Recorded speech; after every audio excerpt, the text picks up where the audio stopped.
امریکہ کی سڑکوں پر اس وقت 70,000 سے زائد ایسے بے گھر افراد موجود ہیں جو کسی زمانے میں امریکی فوج کا حصہ تھے۔ عراق اور افغانستان میں لڑی جانے والی جنگوں سے ایک اندازے کے مطابق 1 سے 1.5 ملین یعنی تقریباً 10 سے 15 لاکھ امریکی فوجی وطن واپس آ رہے ہیں۔ ان تمام فوجیوں کو ان کے پاؤں پر کھڑا کرنا ویتنام جنگ کے بعد امریکی معیشت اور حکومت کا پہلا اتنا بڑا امتحان ہے۔ معیشت مشکلات کا شکار ہے اور واپس آ کر ان فوجیوں کے لیے کوئی نئی نوکری ڈھونڈنے کے لیے حالات آئیڈیل نہیں ہیں۔ رسل سنائڈر والنٹیئرز آف امریکہ نامی تنظیم کی مقامی شاخ کے سربراہ ہیں۔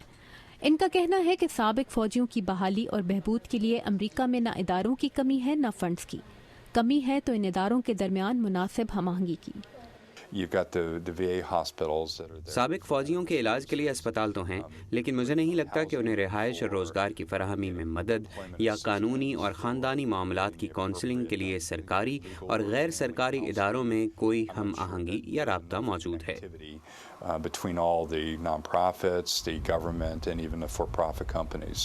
ان کا کہنا ہے کہ ان کی تنظیم صرف واشنگٹن، میریلینڈ اور ورجینیا کی 3 امریکی ریاستوں میں 400 سے زائد سابق فوجیوں کی مدد کر رہی ہے، جبکہ 2010 کے دوران ان سے رہائش کے لیے مدد طلب کرنے والے سابق فوجیوں کی تعداد 7,700 تھی۔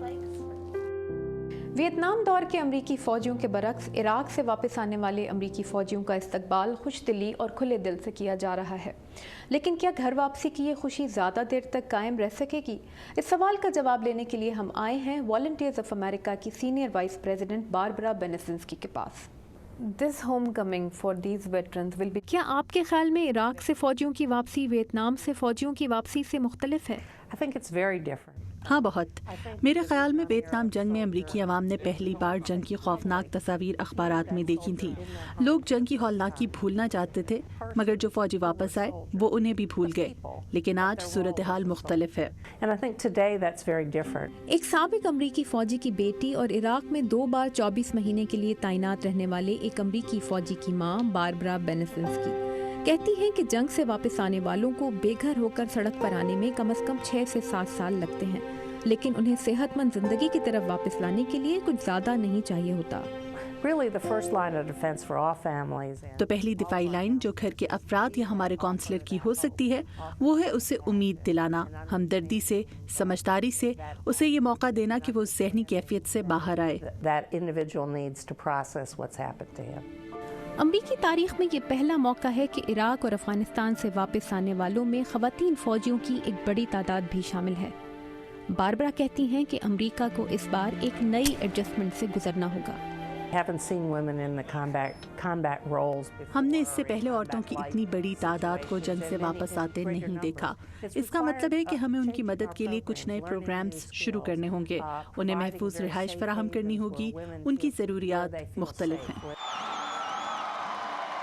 We have a moral obligation to all of them to build a future worthy of their sacrifice. صدر اوباما کی یقین دہانیوں کے علاوہ بھی امریکہ میں سرکاری ملازمتوں میں سابقہ فوجیوں کو ہمیشہ ترجیح دی جاتی ہے۔ باربرا کو یقین ہے کہ ملک کے لیے جان ہتھیلی پر رکھنے والے ان نوجوانوں کی صلاحیتیں ضائع نہیں ہونے دی جائیں گی۔ They're mature beyond their years. واپس آنے والے فوجیوں میں کئی صلاحیتیں ہیں، وہ اپنی عمر سے کہیں سنجیدہ ہو چکے ہیں، وہ جانتے ہیں کہ قیادت کیسے کی جائے، ٹیم بن کے کیسے کام کیا جائے، آرڈرز پر کیسے عمل کیا جائے، ملازمت دینے والوں کو اور کیا چاہیے ہوتا ہے۔ Individuals who want to accomplish something, and I think that's what many of our soldiers bring to them. شاید اس سے کچھ زیادہ۔ امریکہ میں بے روزگاری کا تناسب اپنی بلند ترین سطح پر ہے۔ امریکی معیشت تعلیم یافتہ صحت مند افراد کو ملازمتیں مہیا کرنے کے چیلنج سے نمٹ رہی ہے۔ ایسے میں عراق اور افغانستان سے آنے والے 1 سے 1.5 ملین فوجیوں کی صلاحیتوں سے فائدہ اٹھانے میں کس کو کتنی دلچسپی ہے، یہ واضح ہونے کے لیے شاید کچھ زیادہ انتظار نہیں کرنا پڑے گا۔ تابندہ نعیم، اردو VOA، میریلینڈ۔